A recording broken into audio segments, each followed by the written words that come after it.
Bonjour à tous et bienvenue, je suis Mélanie de la chaîne L'Atelier de la Petite Piote et de l'Instagram du même nom. J'espère que vous allez bien. On se retrouve aujourd'hui pour une nouvelle vidéo et aujourd'hui, comme je vous l'avais annoncé dans ma dernière vidéo, on va s'attaquer à la surchemise de l'ensemble Bali. Donc la semaine dernière, j'ai cousu le short et cette semaine, la surchemise. Donc pour rappel, il s'agit d'un patron de Amelia T. C'est le patron Bali, donc celui-ci. C'est donc un ensemble composé d'une surchemise et d'un short. Vous avez plusieurs options. Pour le short, vous avez la longueur Bermuda ou la longueur courte. Et pour la surchemise, vous avez également plusieurs options qui sont surchemise longue, manche longue ou surchemise courte, manche 3/4. Voilà, c'est un patron qui va de la taille 34 à la taille 44. Le niveau de couture est dit expert. Alors, comme je vous l'ai dit la semaine dernière, pour le short, ça va complètement pour une débutante. Il n'y a pas de difficultés qui font que c'est un niveau expert. Je pense que les difficultés vont être sur la surchemise qu'on va faire aujourd'hui. Donc, on va voir ça et je vous dirai mon ressenti à la fin. Les marges de couture sont comprises dans le patron et elles sont de 1 cm. Tout comme pour le short, je vais coudre pour la surchemise la taille 38. J'ai choisi de faire la surchemise longue avec les manches longues. Je le fais pour ma maman, donc c'est ce qu'elle préfère. Ça sera pas un ensemble pour elle, parce que je lui ai fait la semaine dernière le short en lin. D'ailleurs, si ça vous intéresse, je vous mets la vidéo dans le petit. La surchemise, je vais la lui faire dans ce tissu-là. Donc, c'est également un tissu qui est dans les teintes bleues, comme la semaine dernière, bleu foncé cette fois-ci. C'est un coupon de tissu que j'ai eu dans une de mes box The Fabric Baron. Donc vous voyez, il n'est pas tout à fait uni. Je ne sais pas si vous le verrez, si ça se voit un peu. Alors je ne sais pas ce que c'est comme tissu. Au toucher et au ressenti, j'ai l'impression que c'est un tissu qui est composé avec un peu de laine à l'intérieur. C'est un tissu qui est relativement fluide, tout de même. En tout cas, c'est celui qu'on a choisi pour cette réalisation. Ça sera donc une surchemise qu'elle pourra mettre plutôt à l'automne, parce qu'en été, des manches longues, ça ne l'intéressait pas vraiment. Donc c'est pour ça que je dis que ce ne sera pas un ensemble, parce qu'elle ne le portera jamais avec le short. Voilà pour ça. Concernant la longueur du tissu, dans le livret technique, on nous donne les longueurs nécessaires. Donc pour la taille 38, on nous dit 2,80 m si on fait la version manche longue de la surchemise et le short court. Alors du coup, moi, c'est la version manche longue, mais le short était long aussi, donc je pense que c'est à peu près 3 mètres de tissu qu'il faut. La semaine dernière, pour faire le short, j'avais plus ou moins 1 mètre et c'est passé dedans. Là, de ce tissu, j'en avais un petit peu moins de 2 mètres et j'ai réussi à tout passer également pour la taille 38, attention. Donc au final, je pense qu'il faut moins de tissu que prévu. Par rapport au plan de coupe qui est donné dans le livret technique, j'ai pas disposé mes pièces pareil. Moi, j'avais la place pour mettre le devant et le dos côte à côte. Donc du coup, ça me fait gagner énormément de place. Voilà, donc j'ai pu faire ça dans cette chute de tissu qui était de moins de 2 mètres, donc plutôt cool. Il y a des pièces à thermocoller, je l'ai fait, j'ai coupé toutes mes pièces comme d'habitude et je les ai thermocollées. Il faut également des boutons pour faire la surchemise, donc il en faut 9 au total, 5 pour la fermeture sur le devant des deux pans. Il en faut un de chaque pour les deux poches qu'il y a sur les poitrines, et ensuite pour les fermetures des poignets, il en faut également 2. Voilà, donc je les ai choisis avec ma maman avant de tourner la vidéo. Et je crois que c'est à peu près tout ce qu'il faut en matériel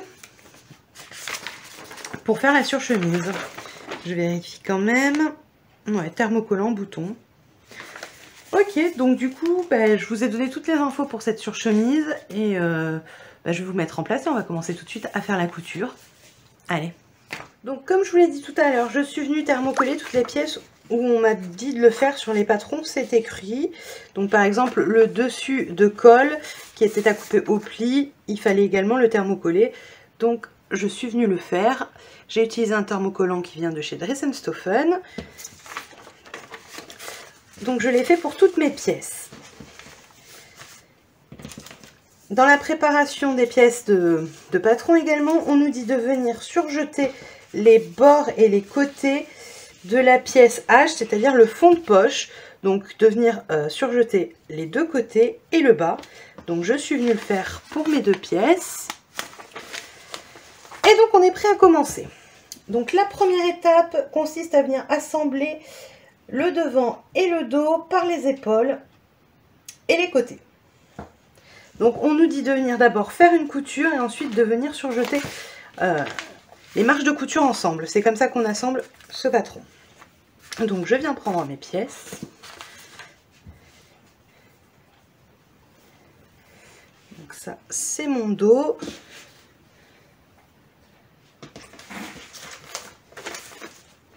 Là j'ai mes demi devant.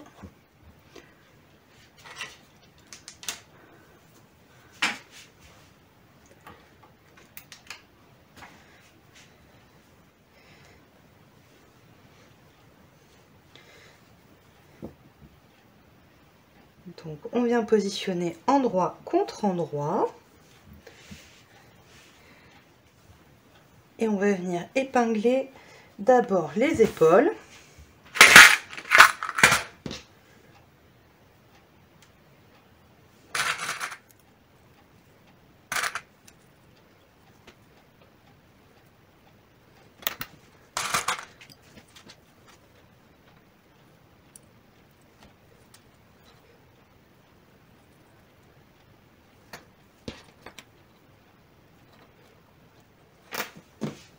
Et également les côtés.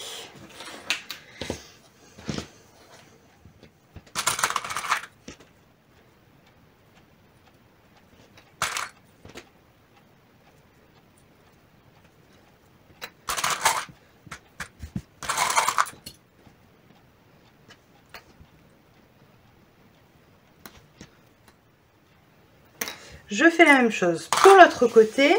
Ensuite, je viens passer ça à la machine à coudre. Puis comme je vous l'ai dit, je vais venir surjeter mes marges de couture. Et pour les épaules, on nous dit de venir les plaquer vers l'arrière. Et je pense que comme je le fais souvent, je viendrai faire une surpiqûre pour les maintenir vers l'arrière. Ça sera en plus plus propre, comme c'est une surchemise qui n'est pas doublée. J'aime autant plaquer ma marge de couture vers l'arrière.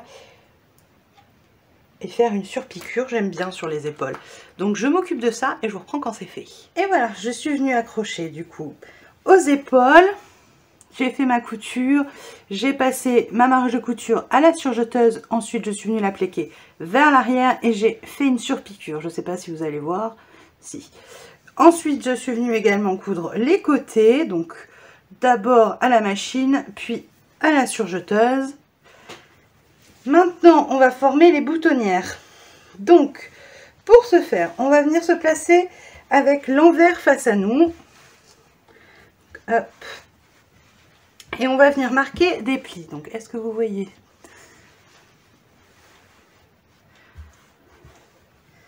Très bien. Comme ça. Donc là, j'ai le haut de ma veste, l'encolure, et ici, le bas. On se place donc sur l'envers face à nous et on va venir déjà marquer au fer un premier repli tout le long à 1 cm. Donc moi je l'ai déjà fait pour que ça tienne un peu plus pour vous montrer. Donc on vient replier sur l'envers 1 cm et on marque au fer. Ça c'est la première étape. Deuxième étape, on va venir se positionner dans l'autre sens, donc l'endroit face à nous, avec notre repli sur l'envers, donc comme ceci.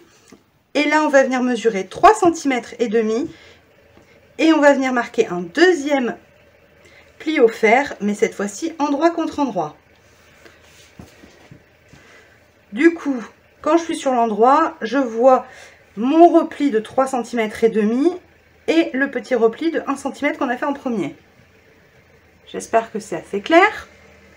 Une fois que c'est fait, on va venir faire une petite piqûre en haut de la boutonnière, donc vers l'encolure, à 0,5 cm du bord ici. On va mesurer et on va venir faire notre couture. Et notre couture fera 1 cm et demi de long. Donc je vais me le marquer à de la craie. Donc je vais venir coudre à 0,5 cm, c'est-à-dire ici. Et je vais venir coudre sur 1 cm et demi. Donc je m'arrête ici. Voilà. Donc je viens piquer cette toute petite couture là. Et ensuite, je vais venir dégarnir mon angle, donc couper en biais sans couper la couture que je viens de réaliser. Une fois que c'est fait, je vais venir retourner sur l'endroit ma boutonnière. Et du coup, ça nous donnera, je l'ai déjà fait sur l'autre côté pour vous montrer, ça nous donnera ceci. Hop. Donc le haut, ce sera propre, vous voyez. Et pour la terminer, on viendra se placer au bord de ce pli là, donc sur là je suis sur l'envers, hein, et on viendra faire une couture à 0,5, et pour être sûr, en fait, il faut que d'ici là du bord de la boutonnière, on ait 3 cm avant la couture de fixation. Donc soit vous mesurez 3 cm du pli ici, soit 0,5 d'ici, normalement ça doit correspondre. Et on vient faire notre piqûre tout le long, et voilà ce qu'on obtient. Donc les traces vertes, ce sont les emplacements des boutons. Voyez, ça c'est l'endroit et ça c'est l'envers. Et donc on aura terminé cette étape de boutonnière. Donc je vais venir faire la deuxième comme j'ai fait la première. Donc j'ai déjà fait, vous voyez, mes plis au fer, je les ai déjà marqués. Avec vous, je viens de marquer l'endroit où je dois faire ma petite couture. Je vais venir me mettre 2 petites épingles pour pas que ça bouge le temps d'aller à la machine.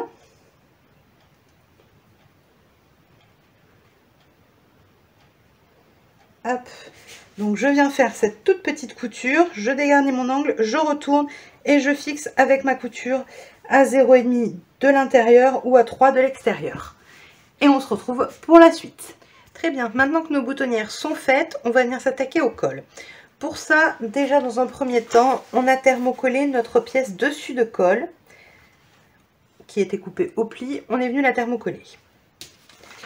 On a également thermocollé un de nos 2 pieds de colle qui était également coupé au pli, on est venu le thermocoller. Un seul des 2 exemplaires. Et enfin, on a notre dernière pièce qui est le dessous de colle qui a été à couper 2 fois et qui n'est pas thermocollé. On va venir commencer par s'occuper de ce dessous de colle. On va le placer endroit contre endroit et on va venir l'assembler ici. Donc à 1 cm, on épingle et on vient faire une couture.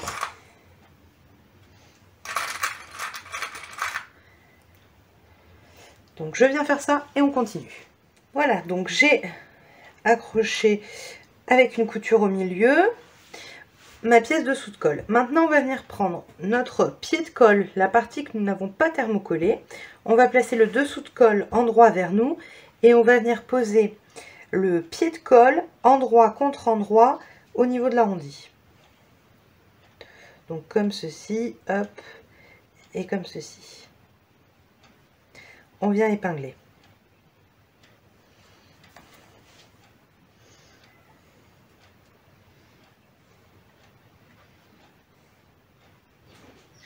Voilà, donc une fois qu'on a assemblé le dessous de colle avec le pied de colle, voilà ce qu'on obtient. On vient ensuite faire la même chose avec le dessus de colle, donc qui est thermocollé, et le deuxième pied de colle qui est également thermocollé. Donc de la même manière, endroit contre endroit, on vient épingler et coudre l'arrondi avec l'arrondi.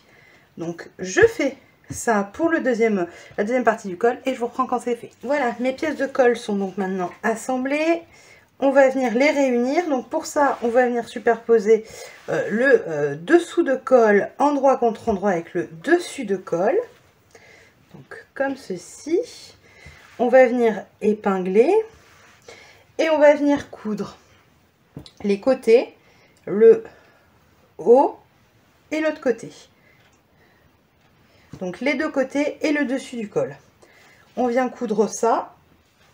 Ensuite, on vient dégarnir notre marge de couture et retourner en sortant nos angles et en plaquant au fer.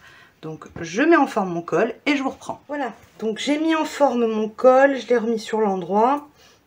Maintenant, on va venir l'épingler sur notre chemise. Donc on prend notre chemise endroit vers nous et on va venir épingler le col, la partie qui n'est pas thermocollée, endroit contre l'endroit donc de la chemise. En commençant à 1,5 cm de la boutonnière, du bord de la boutonnière, et pareil sur l'autre côté. On vient épingler sur toute la longueur pour mettre en place le col. Une fois que c'est fait, on va venir piquer à 1 cm du bord de l'encolure toute la longueur. Donc je viens faire ça et on continue. Voilà, donc j'ai fait ma première couture, donc sur le col, vous pouvez voir.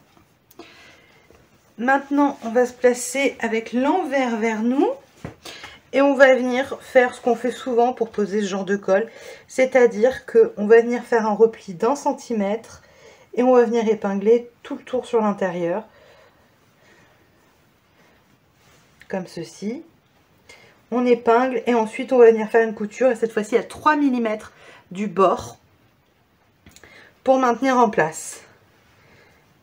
On fait tout le tour, un repli de 1 cm comme ceci, qu'on épingle et qu'on vient coudre. Donc je m'occupe de ça et je vous montre le résultat. Et voilà, le col est maintenant posé, voilà ce que j'obtiens. Donc c'est un bon résultat, ça me va. Ça c'est plutôt bien placé.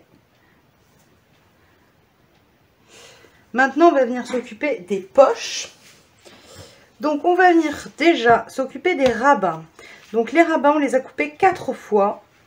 On va venir prendre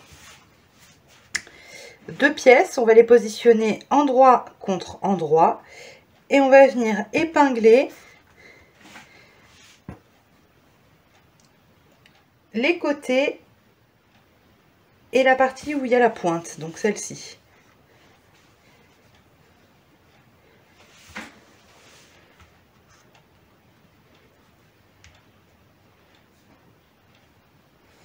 On va venir coudre ce qu'on vient d'épingler à 1 cm. Ensuite, on va venir retourner. Une fois que ce sera fait, on viendra surfiler la partie où les bords sont accrus, le haut, et surpiquer le contour de ce qu'on vient de coudre. On obtient ceci au résultat. Donc sur l'endroit, on a, je ne sais pas si ça se voit beaucoup, mais notre surpiqûre qui est faite donc tout le tour, et en haut on a le surjet.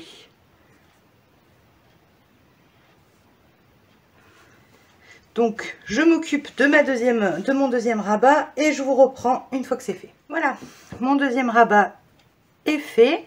Maintenant on va venir s'occuper des fonds de poche. Donc les fonds de poche, on a surjeté 3 des côtés et on a laissé un côté avec le bord accru.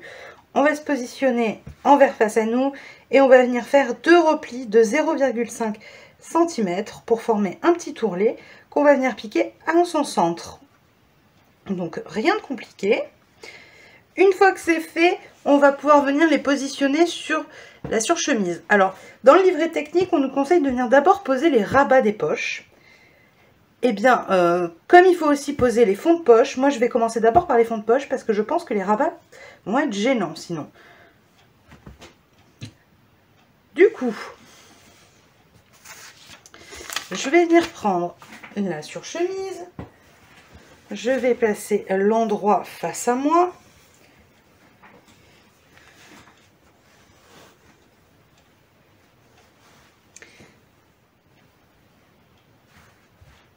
Je vais venir me retracer légèrement mes repères parce qu'on ne les voit plus beaucoup.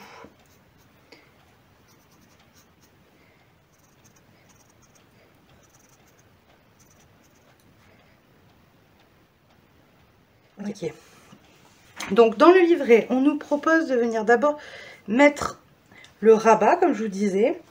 Pour ça, on nous dit de venir le placer sur nos crans. Donc moi, j'en ai un ici et j'en ai un ici. Donc l'endroit du rabat contre l'endroit de la surchemise. Donc mon endroit, bah, c'est les deux de l'endroit en fait.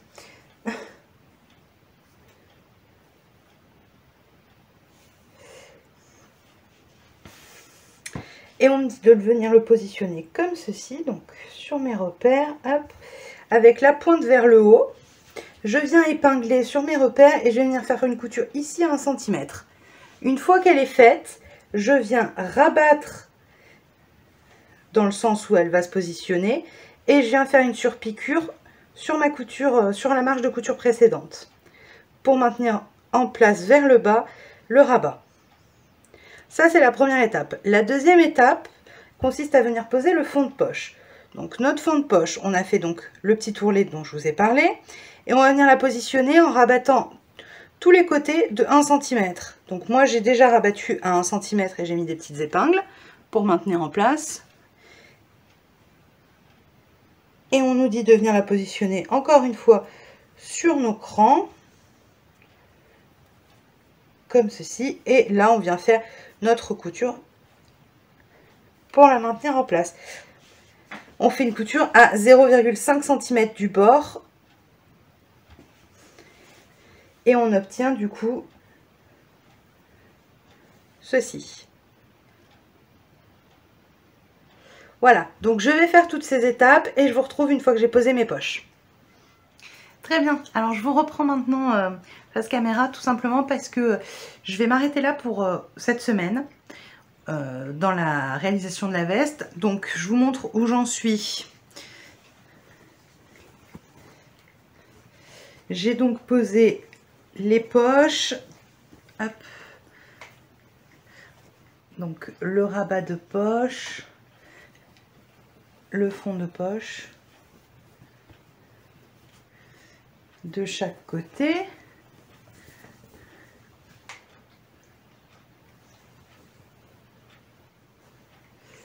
J'ai posé le col avec son pied, donc je vous ai déjà montré. Je vous ai pris des photos et des vidéos quand même portées par ma maman que je vais vous mettre ici pendant que je parle. Vous vous rendrez un peu mieux compte que là en vous montrant comme ça. Je m'arrête ici cette semaine tout simplement parce que il me reste à m'occuper des manches. Sur les manches, il faut qu'on fasse des fentes indéchirables, ensuite les plis, puis qu'on rajoute les bandes de poignets. Il me reste encore tous les boutons à poser, les boutonnières à faire. Donc si je fais tout ça dans cette vidéo, ça va être beaucoup trop long. D'autant plus que j'aimerais montrer en détail comment poser, comment faire les fentes indéchirables. Donc ça va être extrêmement long si je fais ça maintenant. Du coup, la semaine prochaine, il y a la suite de la vidéo avec un focus sur les fentes indéchirables, comment les réaliser, comment moi je fais, si ça peut en aider certains. Et la fin de la réalisation de la surchemise. Je pense que c'est le mieux pour éviter de faire une vidéo qui soit trop longue et qui soit du coup trop lourde à regarder. Donc je préfère faire ça comme ça. Ce que je peux vous dire pour l'instant, pour la réalisation, c'est que ça se fait. Je comprends pourquoi le niveau est expert sur le livret technique, parce que les explications sont quand même assez courtes pour des techniques assez compliquées, on va dire. Enfin, c'est les codes de la chemise, donc si vous avez déjà fait des chemises, vous savez faire. Mais c'est vrai que si vous n'en avez jamais fait et que c'est la première réalisation, je pense que juste les explications qui sont dans le livret technique ne suffisent pas. Vous avez en revanche des petites vidéos, vous avez des QR codes sur le livret technique à certains endroits qui ramènent à des vidéos. Et par exemple là vous avez un petit QR code et ça vous amène à une vidéo pour par exemple là faire la boutonnière, où vous avez pour poser le col, vous avez ce genre de choses. Donc c'est quand même une aide précieuse en plus, qui est quand même assez indispensable si vous n'avez jamais fait ce genre de réalisation. Je pense que juste avec les explications c'est pas suffisant.